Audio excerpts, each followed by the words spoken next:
बिस्मिल्लाहिर्रहमानिर्रहीम। अस्सलाम वालेकुम। आज हम कर रहे हैं 11 क्लास की न्यू इंग्लिश बुक का play a visit to a small planet, उसके एमसीक्यूज और एक्सरसाइज और क्वेश्चन आंसर्स करेंगे। चलते हैं पहली एक्सरसाइज की तरफ। वर्ड्स दिए गए हैं आपको, उनके synonyms, right the synonyms of the following words contextually. इनकी सिनोनियम्स लिखते हैं। पहला वर्ड है और सेंटेंस भी बनाने। पहला वर्ड है impromptu, done without being planned, तैयारी के बगैर। Jain had an impromptu party, she didn't send out invitations.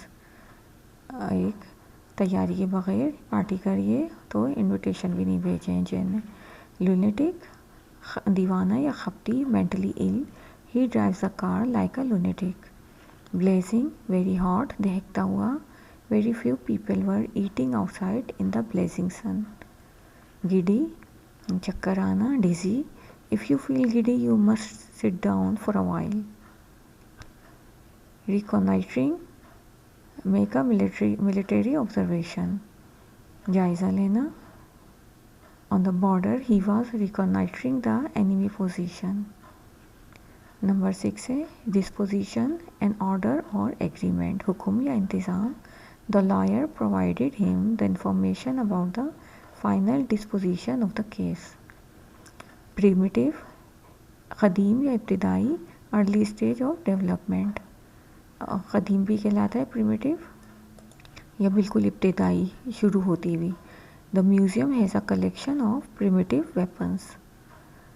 Seethe, agitated, feel very angry, गुस्से में होना. He seethed at his failure in exam.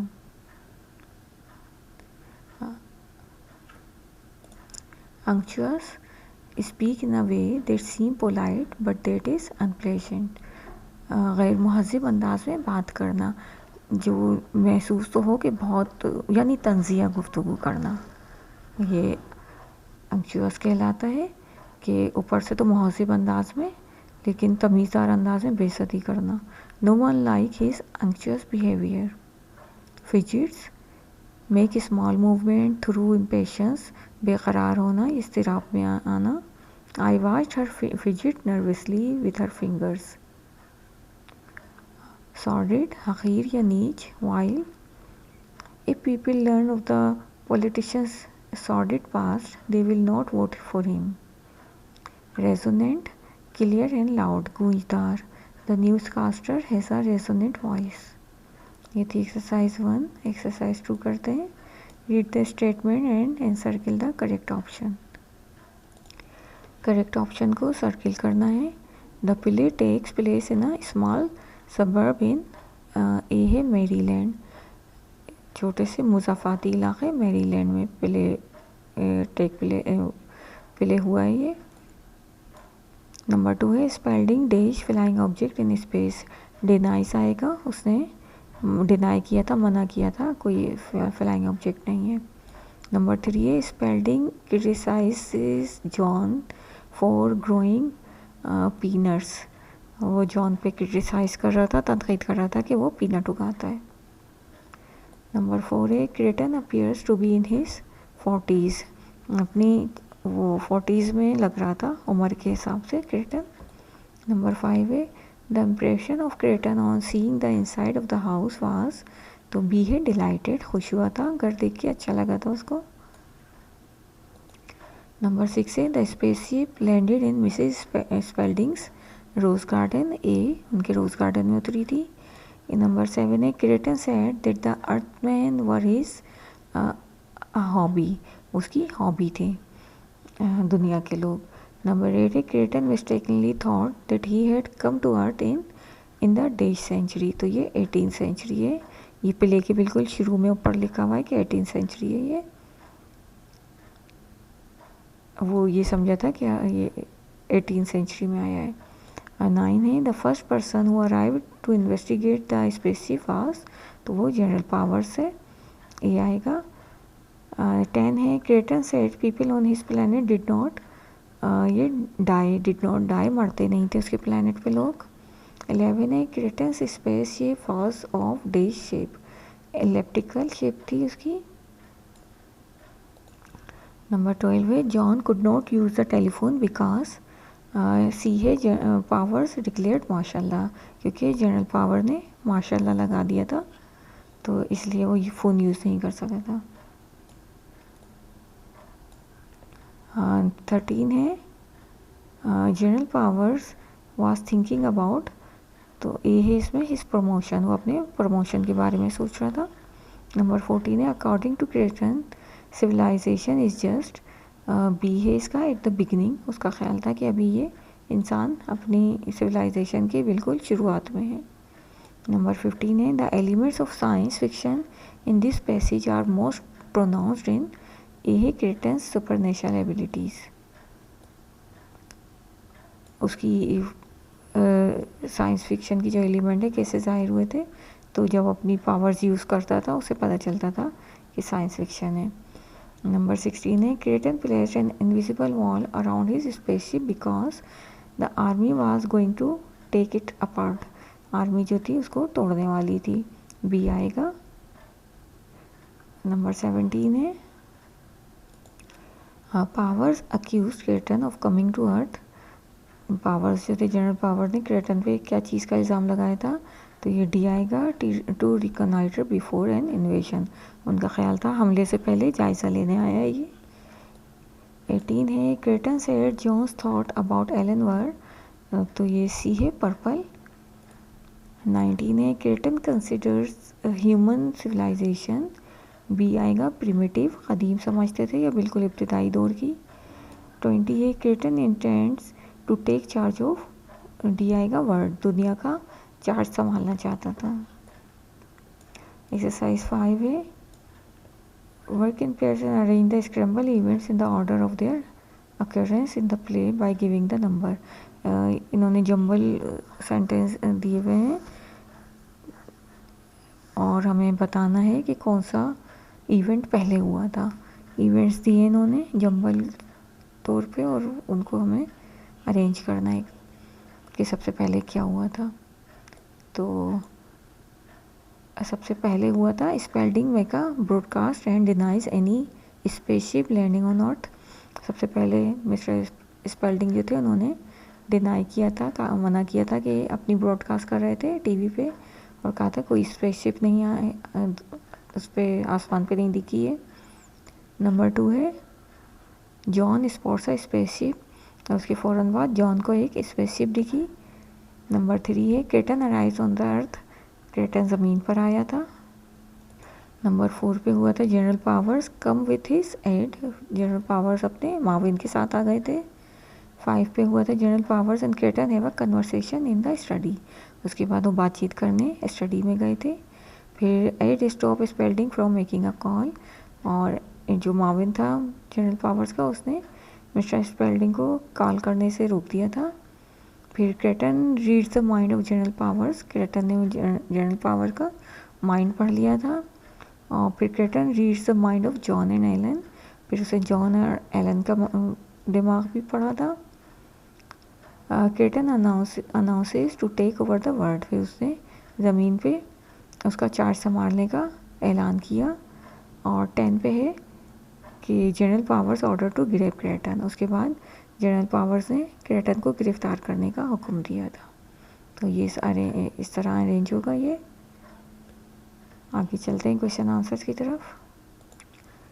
पहला क्वेश्चन है हमारा what is ironic about Spaulding's broadcast at the beginning of the play, ड्रामे के आगाज़ में मिस्टर स्पेल्डिंग की जो नशरियात कर रहे थे वो अपनी टीवी पे, उसमें क्या बात मज़ाहिया हुई थी, क्या आयरॉनिक था, क्या चीज़ ऐसी थी जिस पे हंसी आ सकती है या मज़ाहिया बात क्या थी।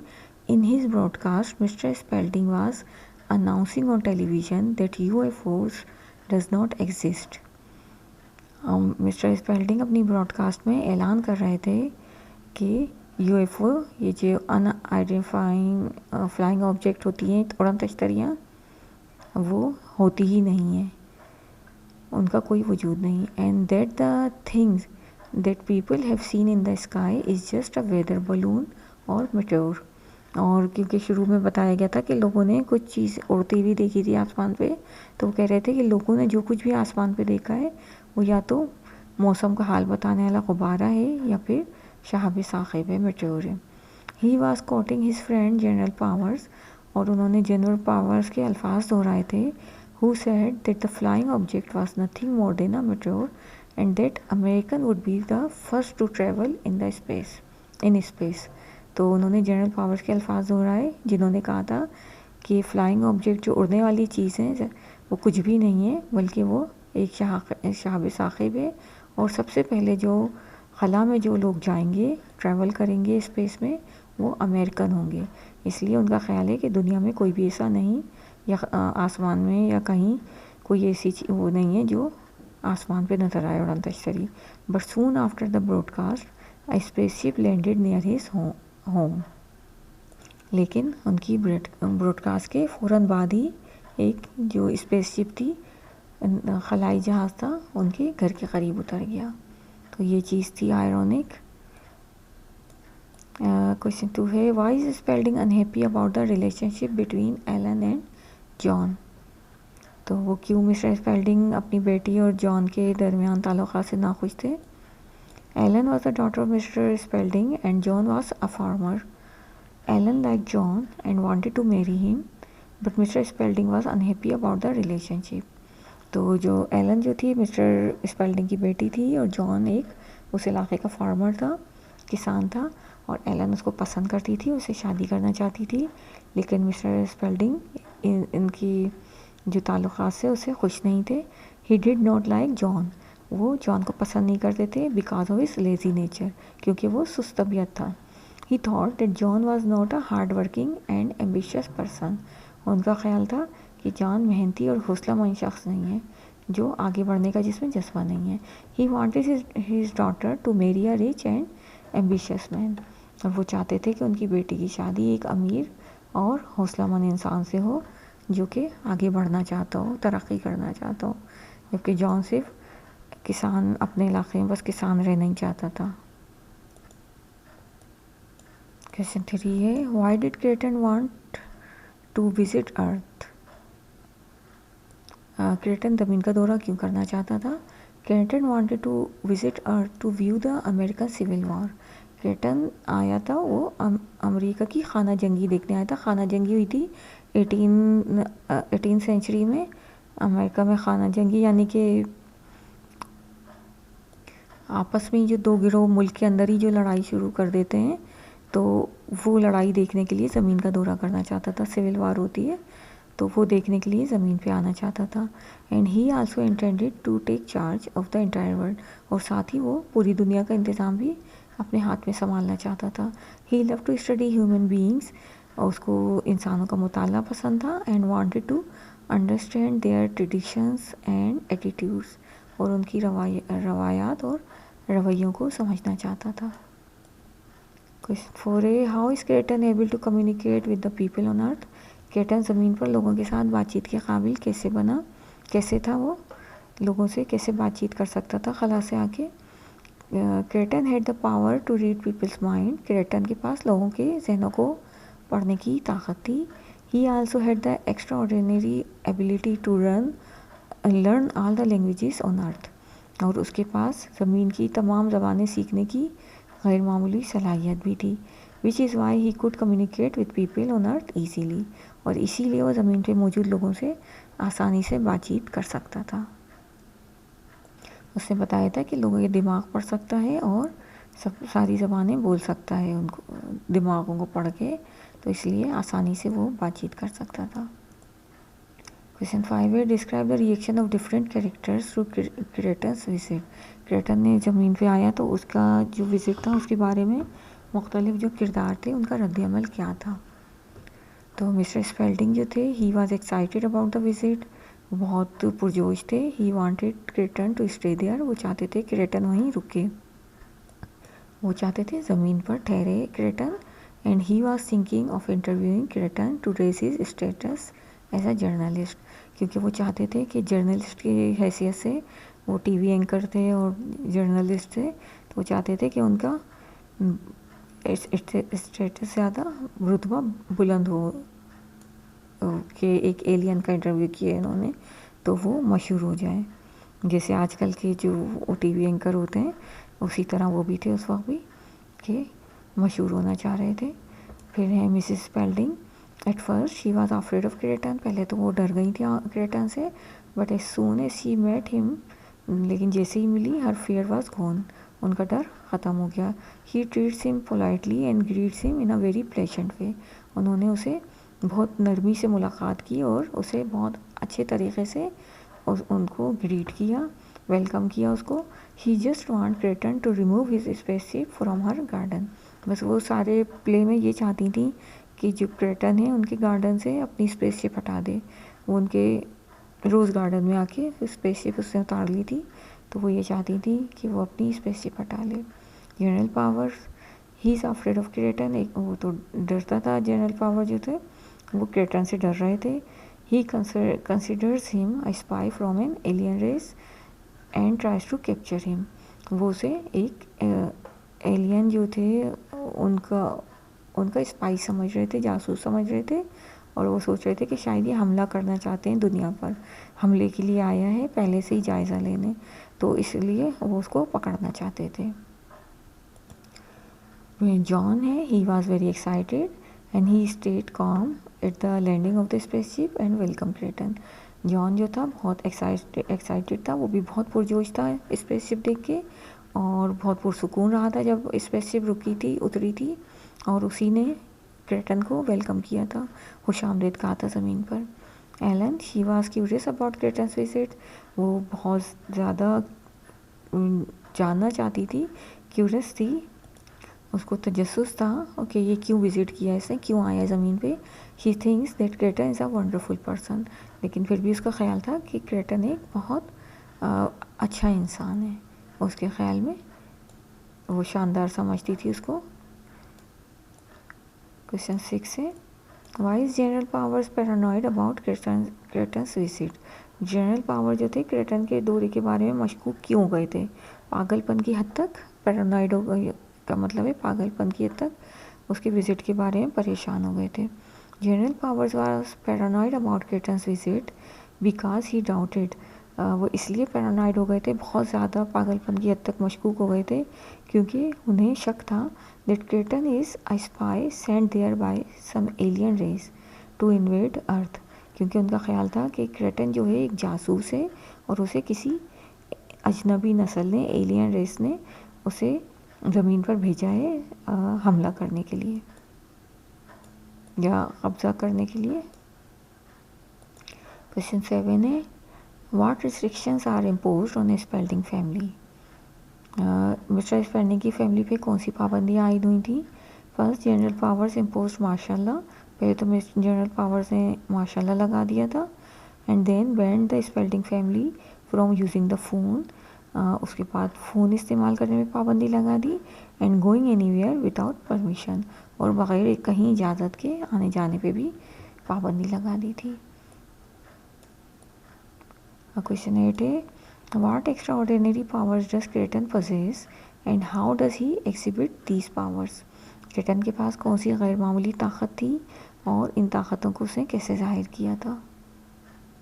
पहले पैरा में हमने बताया कि उसके पास क्या ताकतें थी, फिर हमने बताया कि किस तरह उसने ये अपनी ताकतें जाहिर की।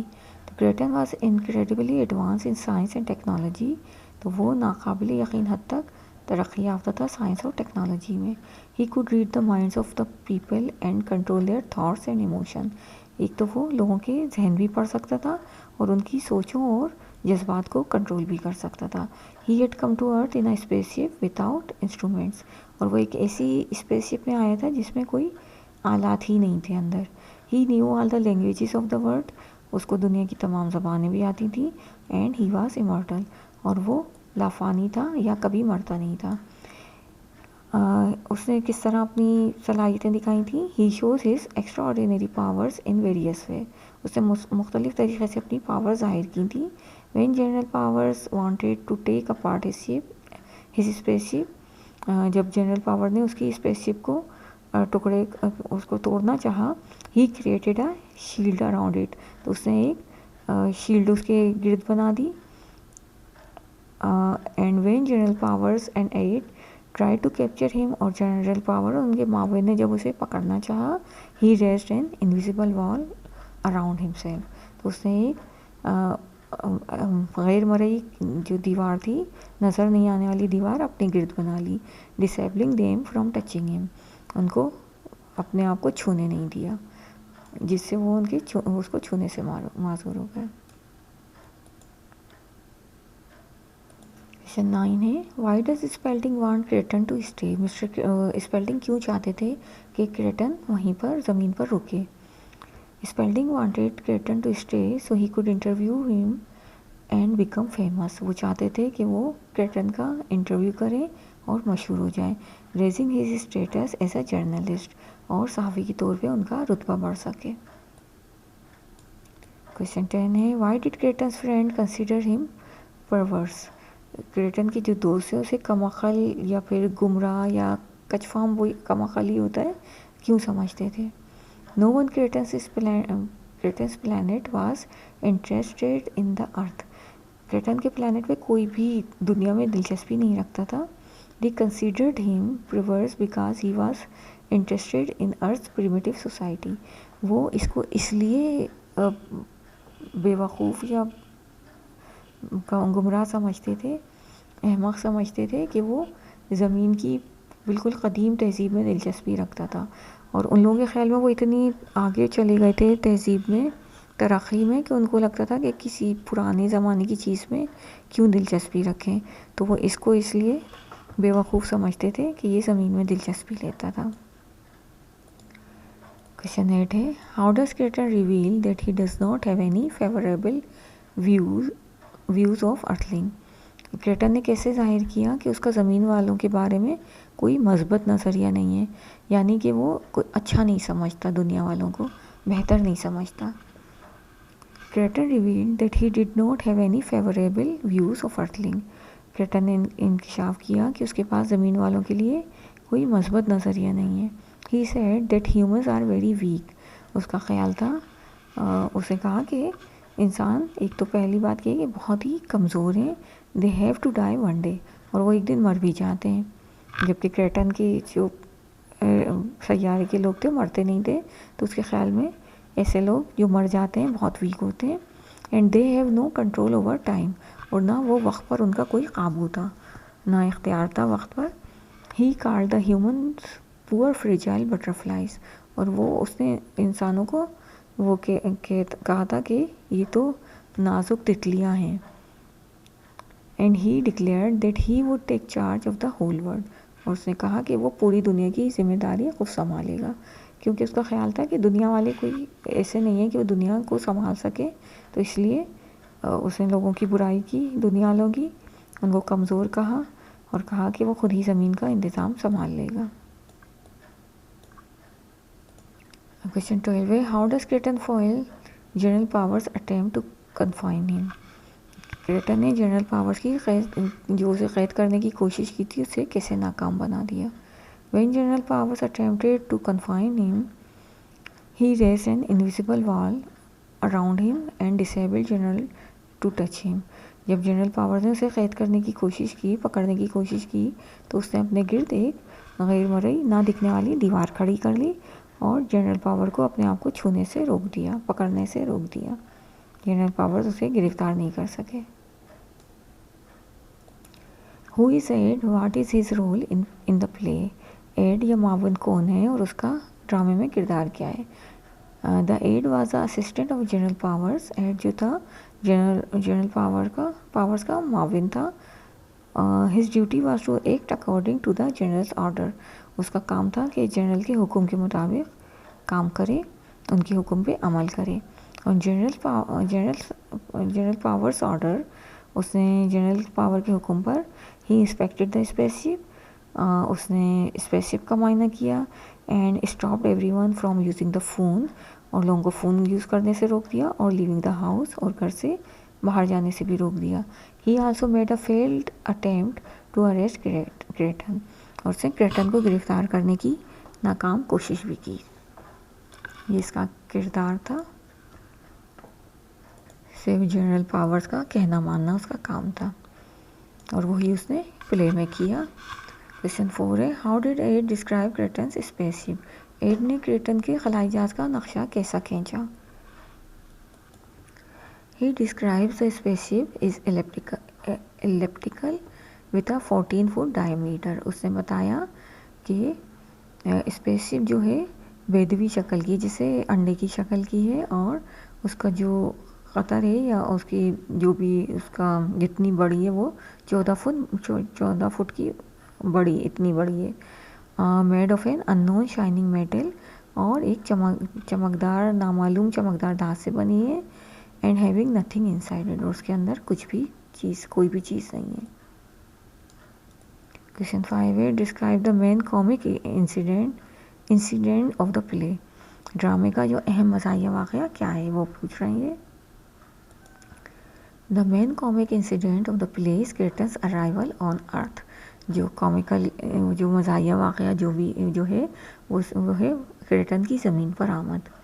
ही is an alien visitor who invades a middle class home in America. वो एक एलियन था, अजनबी में था, दुनिया से आया हुआ मेहमान, जो उसने अमेरिका की एक मिडिल क्लास घर पे, मुतवस्सित तबके के घर पे इन्वेट किया था। वहाँ पहुँच के अपना हुक्म जमाना शुरू कर दिया था। He announces that he wants to engage the world in a full scale war for his entertainment. पहले तो उसने ये अनाउंस किया था जब आया था, थोड़ी देर में जब बातें हुई तो उसने पहले तो वो नेक बना रहा, फिर उसने कहा कि वो उसको 18वीं सेंचुरी में आना चाहता था और वहाँ सिविल वार देखना चाहता था। तो जब सिविल वार यहाँ नहीं हो रही तो वो चाहता था कि जंग देखे, तो वो जंग में सबको झोंकना चाह रहा था।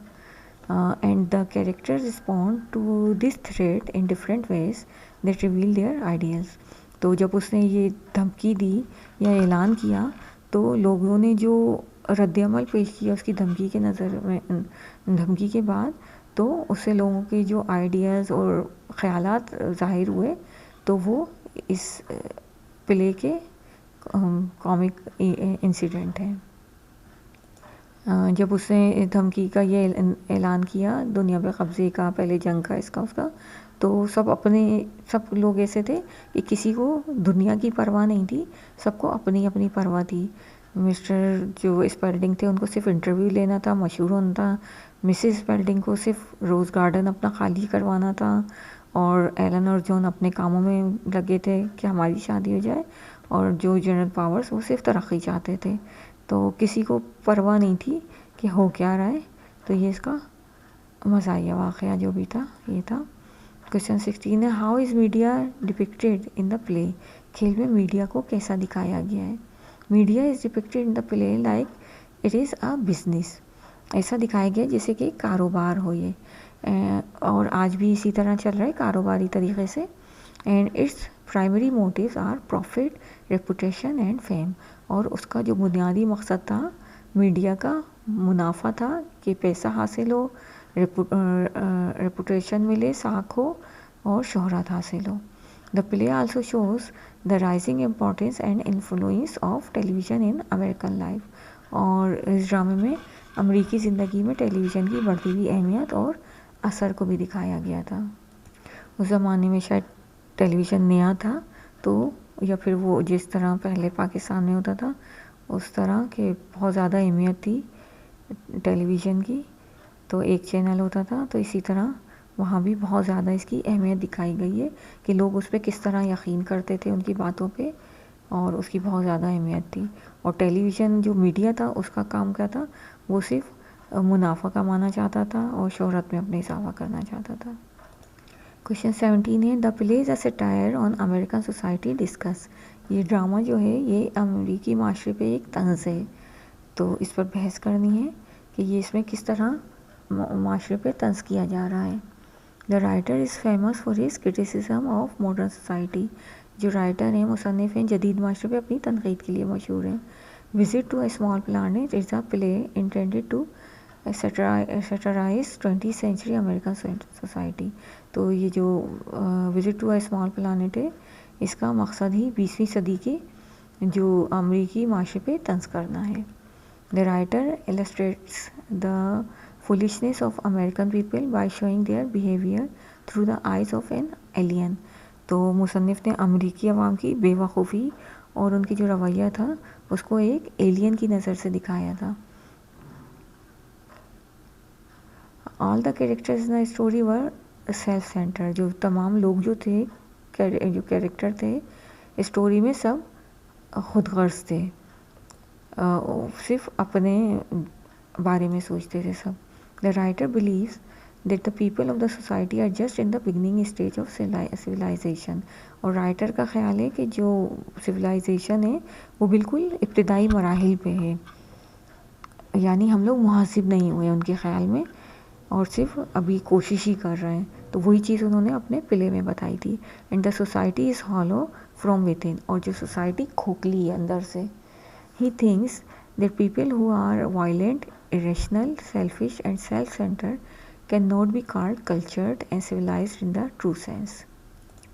उनका ख्याल था कि लोग जो हैं वायलेंट हैं, इरेशनल हैं, वो लोग जो लोग गुस्से में जल्दी आते हैं, और सेल्फिश हैं, खुदगर्ज़ हैं और ख़ुद पसंद हैं, सिर्फ अपने अलावा किसी का नहीं सोचते, ऐसे लोगों को सिविलाइज्ड और महज़िब और तरक्की याफ्ता नहीं कह सकते, या तहज़ीब याफ्ता उनको सही मायनों में नहीं कह सकते।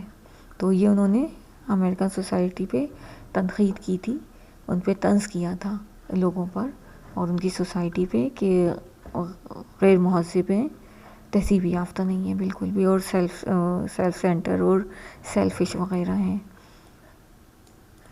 क्वेश्चन 8 है, how does the playwright expose the inferiority of the present race to that of the future. Drama निगार ने मुस्तक़बिल की नस्ल के मुकाबले में मौजूदा नस्ल की कमतरी को कैसे बेनकाब किया है।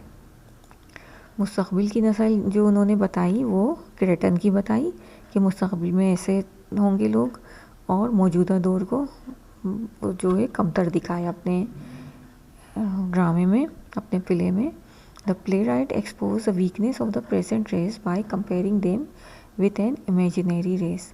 तो जो मुसन्निफ़ है उन्होंने एक ख़याली नस्ल से, ज़ाहिर है वो क्रेटन असली तो था नहीं कोई, तो इमेजिनरी था, तो इमेजिनरी रेस से आजकल की जो नस्ल थी उसको, अपने दौर की जो नस्ल थी उसकी कमज़ोरी को बेनकाब किया था, उसको कंपेयर करके, मवाजना करके उसको कमतर बनाया, दिखाया था। The unknown future race is scientifically advance. जो फ्यूचर रेस थी वो साइंसी तौर पर बहुत तरक्की याफ्ता थी। They read their minds and control their emotions and thoughts. वो उनके जहनों को भी पढ़ सकते थे और अपने जज्बात और ख़यालात को कंट्रोल भी कर सकते थे। The present race is a slave to its emotion and is still in the initial stages of development. और जो प्रेजेंट रेस थी, जो मौजूदा रेस थी, नस्ल थी, वो अपनी जज्बात की ग़ुलाम थी और बिल्कुल तरक्की के शुरू के स्टेज पर थी, तरक्की के इब्तदाई मराहिल पे थी। This race is suffering from hatred, hostility, racism and terrorism. और जो मौजूदा रेस है वो नफ़रत और दुश्मनी और नस्ल परस्ती और दहशतगर्दी वग़ैरह की शिकार है, उससे गुज़र रही है ये नस्ल। The playwright beliefs that the man of the future will be free from hatred and violence. और जो मुसन्निफ़ का ख़याल था कि जो फ्यूचर की नस्ल होगी वो नफ़रत और वायलेंस से, तशद्दुद से पाक होगी। And feel a sense of pride in serving humanity. और लोगों की या इंसानियत की खिदमत में फ़ख्र महसूस करेगी। क्वेश्चन 19 है, how much advance is the civilization of Kreton than of the earth. Kreton की जो तहजीब थी ज़मीन की निस्बत कितनी तरक्की याफ्ता थी, इन्होंने ये पूछा है। Kreton civilisation is advance in science and technology.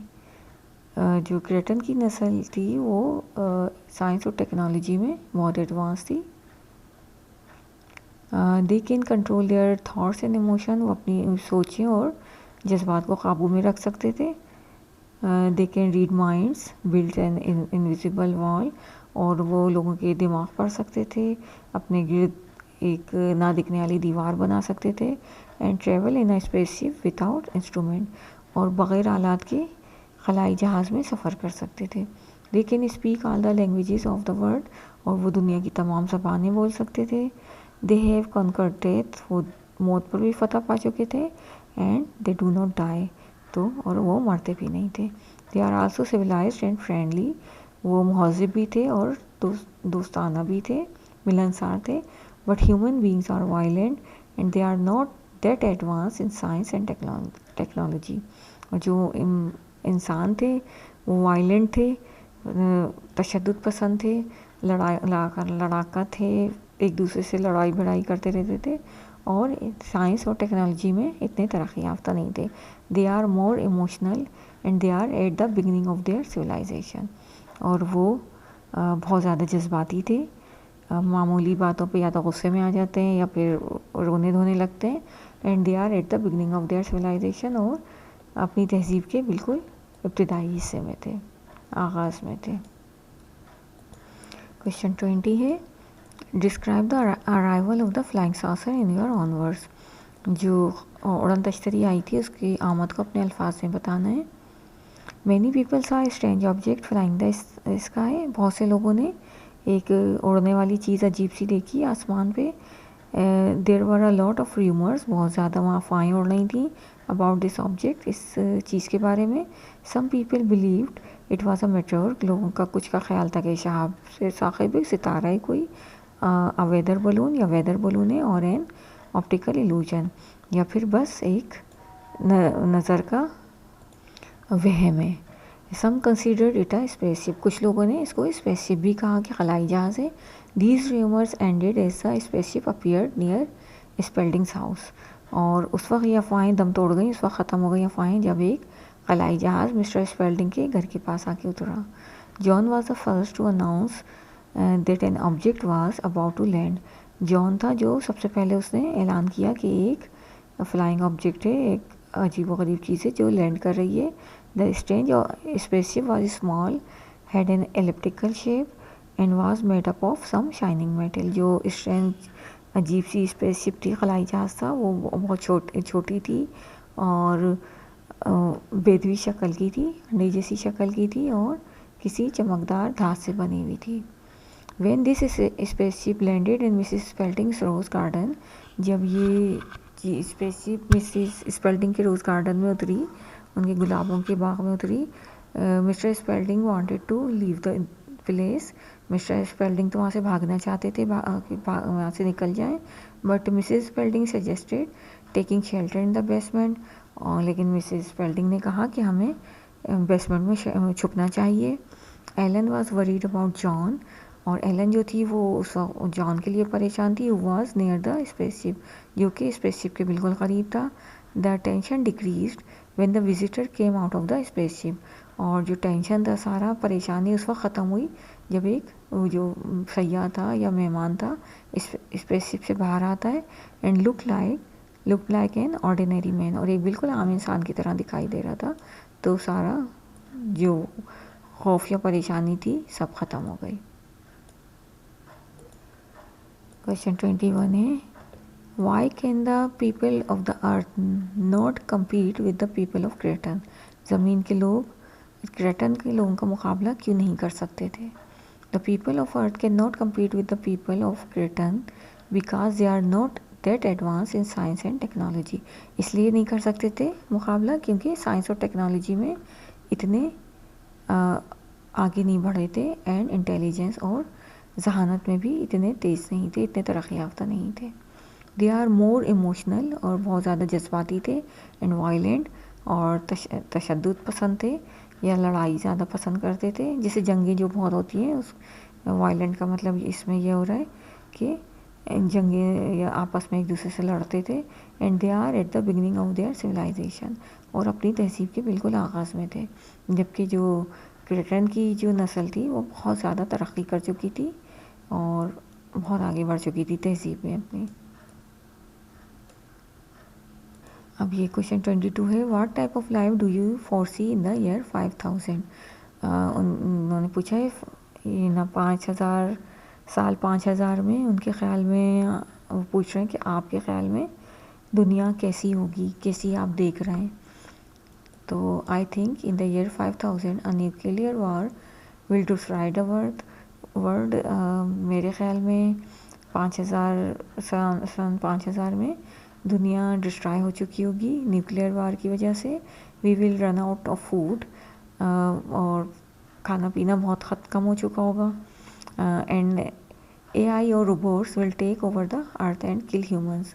और जो आर्टिफिशियल इंटेलिजेंस होगी या रोबोट्स होंगे वो ज़मीन पर कब्जा कर लेंगे और लोगों को मार डालेंगे।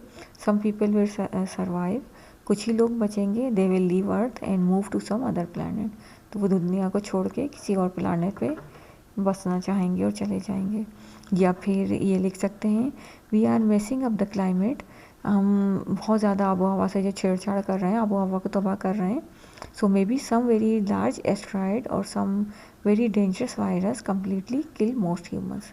तो या तो ये भी हो सकता है कि कोई आबो हवा को इतना ख़राब कर रहे हैं, हम पोल्यूशन फैला रहे हैं, तो हो सकता है कि कोई बड़ा सैयारा ज़मीन से आके टकरा जाए, या फिर कोई वायरस ही बहुत से इंसानों को हलाक कर दे। So the remaining people will live like caveman without the internet, mobile phones and computers. तो जो लोग होंगे बचे कुचे, ज़ाहिर है जब दुनिया तबाह हो जाएगी ये चीज़ें भी नहीं बचेंगी, तो वो जो बचे कुचे लोग होंगे इंटरनेट, मोबाइल और कंप्यूटर वगैरह के बग़ैर, यानी तरक्की के बग़ैर ही केवमैन की तरह, पुराने ज़माने के जो गारों में रहने वाले लोगों की तरह रहेंगे। People will live in caves and Hunt for their food, वो गारों में रहेंगे और अपना फूड के लिए शिकार करेंगे। They will forget to talk, और बातें करना भी शायद भूल जाएं, अपनी ज़बानी बोलना भूल जाएं जब गारों में रहेंगे तो। या फिर I think in the year 5000 life would be highly advance both scientifically और एंड टेक्नोलॉजिकली। या तो साइंस और टेक्नोलॉजी में इतनी ज़्यादा तरक्की हो जाएगी सन 5000 में। We will likely develop super intelligence artificial intelligence, super intelligent artificial intelligence, या तो हम बहुत ज़्यादा तरक्की याफ्ता जो एआई कहलाते हैं आर्टिफिशियल इंटेलिजेंस रोबोट वगैरह बना लेंगे। There may be robots replacing the human workforce, और इंसानों की जगह रोबोट काम करेंगे। The means of communication will be faster and better, और जो बातचीत के ज़राए होंगे बहुत ज़्यादा और मज़ीद तेज़ हो चुके होंगे। It may be possible to travel to another planet and live there, और ये भी हो सकता है कि लोग दूसरे प्लानट पे जाके रह भी सकें, ट्रैवल भी कर सकें, सफ़र भी कर सकें और रह भी सकें। The disease will be conquered, बीमारियों पे फतह हासिल कर दी जाएगी, यानी बीमारियां ख़त्म कर दी जाएंगी। And social and economic problem will be solve, और माशी और माशरती वो जो मसाइल होंगे वो भी हल हो जाएंगे। The life style and ways of enjoyment will be different, और आजकल के जो इन्जॉयमेंट के तरीक़े हैं उस ज़माने में आगे जो 5000 ईयर में आजकल के दौर से बिल्कुल मुख्तलिफ इन्जॉयमेंट के तरीक़े होंगे और रहन सहन का तरीक़ा होगा। तो 3 में से जो आपको पसंद आए वो लिख लें, जो आपका ख्याल है कि इस तरह हो सकता है। क्वेश्चन 23 है what are the literary elements use in a visit to a small planet and how they enhance a story. कौन से लिटरेरी एलिमेंट्स यूज़ हुए हैं इसमें प्ले में, और उससे कहानी किस तरह आगे बढ़ी है, उन्होंने कहानी को आगे और उन्होंने कहानी को आगे बढ़ाने में क्या किरदार अदा किया है लिटरेरी एलिमेंट्स ने। लिटरेरी एलिमेंट्स अदबी अनासिर। Language, the language of the play is English. Plot है the plot of Visit to a small Planet concerns Kreton an alien visitor who invades a middle class home in America. जो इसका plot है उसमें क्रेटन है जो कि एक alien visitor है जो कि एक मिडिल क्लास घर पे अमेरिका के पहुंच जाता है। After he announces his plans to engage the world in a war for his entertainment, और जब वो अनाउंस करता है, ऐलान करता है, अपने प्लान बताता है कि वो क्या करना चाहता है, दुनिया को जंग में झोंकना चाहता है अपने एंटरटेनमेंट के लिए, अपने मज़े के लिए। तो the character respond to this threat in a way that reveal their inner thoughts and political ideas. तो जो लोगों के जज्बात और जो उनके ख़यालात ज़ाहिर होते हैं वो इस प्लॉट का हिस्सा हैं। जो लोग रिस्पॉन्ड करते हैं इस थ्रेट का, उसकी जो धमकी का जो लोग जिस तरह जवाब देते हैं, तो उससे उनके नज़रियात, पॉलिटिकल जो हैं ख़यालात और नज़रियात सामने आते हैं। स्टाइल इसका क्या है? Visit to a small planet is a satire on modern civilization. ये एक तंज़िया वो है, प्ले है मॉडर्न सिविलाइजेशन पे, जो एक तंज़ है तहज़ीब पे, मॉडर्न तहज़ीब पे तंज़ है। इन the play the writer मॉक्स the military bureaucracy and the influence of television on American life. इसमें उन्होंने मजाक उड़ाया मिलिट्री का, ब्यूरोक्रेसी का, सियासतदानों वगैरह का, और टेलीविज़न की अमेरिकन पर जो टेलीविज़न के असरात हैं उसका मजाक उड़ाया इन्होंने। तो ये एक सटायर है मॉडर्न सिविलाइजेशन पे, यानी इसका स्टाइल है तंज़, इस प्ले का स्टाइल है।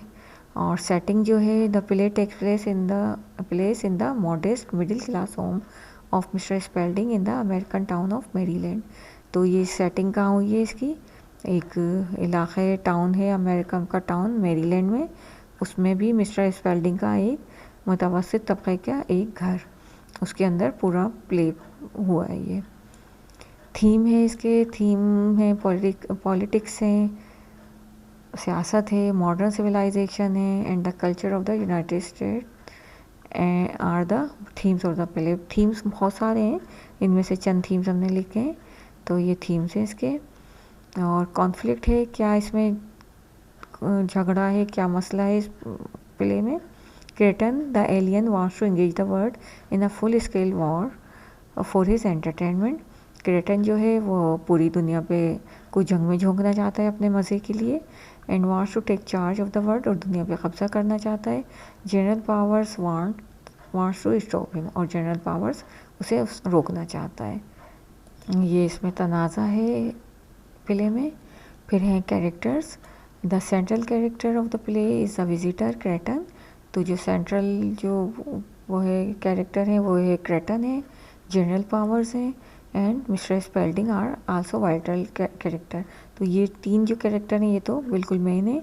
Mrs Spalding, her daughter Ellen and Ellen's boyfriend John and General Powers aide are also present the play. तो ये सारे कैरेक्टर्स में मौजूद हैं। मॉरल क्या है इसका, क्या सबक मिल रहा है इस प्ले से? People who are violent, irrational, selfish and self centered can not be called cultured and civilised.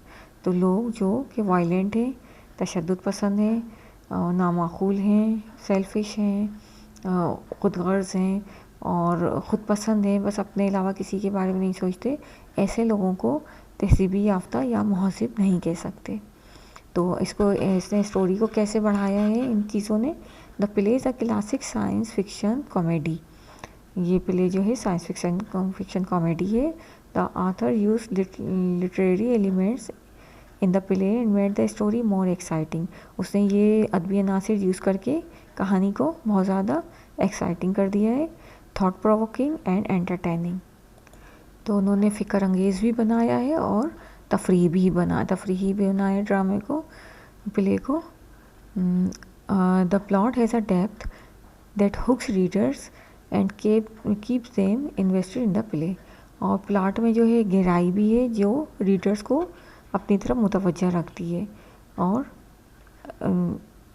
जो गहराई जो है लोगों को अपनी तरफ मुतवज्जा भी रखती है और खींचती भी है, यानी वो पूरा अच्छा लगता है उनको ड्रामा पढ़ना या देख जो भी। खैर, the setting is beautiful, setting भी अच्छी है, and the theme is also interesting, और थीम भी इसके अच्छे हैं एंड दिलचस्प हैं। Overall it is a fun to read play. और ओवरऑल ये एक और मजमूई तौर पे ये ऐसा ड्रामा है, ऐसा प्ले है जो कि पढ़ के अच्छा लगता है।